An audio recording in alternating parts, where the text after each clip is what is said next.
Կարող ես գուշակել կենդանուն ըստ նրա պոչի։ Մարդկանց մեծ մասը չի կարողանում բոլորին ճիշտ գուշակել։ Տեսնենք, դու կկարողանաս։ Մինչ սկսելը, չմոռանաս լայքել վիդեոն եւ բաժանորդագրվել ալիքին, որպեսզի բաց չթողնես նման հոլովակները։ Սկսեցինք։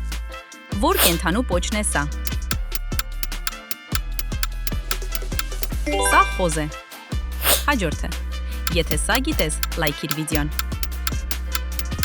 Սա լեմուր է։ Շարունակենք։ Լայքիր վիդեոն, եթե մինչև հիմա բոլորը ճիշտ ես գուշակել։ Շարունակենք։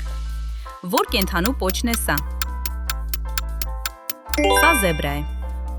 Լայքիր վիդեոն, եթե մինչև հիմա բոլորը ճիշտ ես գուշակել։ Հաջորդը։ Որ կենդանու պոչն է սա։ Նապաստակ։ Հաջորդը։ Սա կոկորդիլոսն է։ Վերջինը։ Եթե սա էլ ճիշտ անես, դու իսկական պրոֆեսիոնալ ես։ Սա եղնիկ է։ Քանի ճիշտ պատասխան ունեցար։ Գրիր արդյունքդ մեկնաբանություններում և մի մոռացիր բաժանորդագրվել։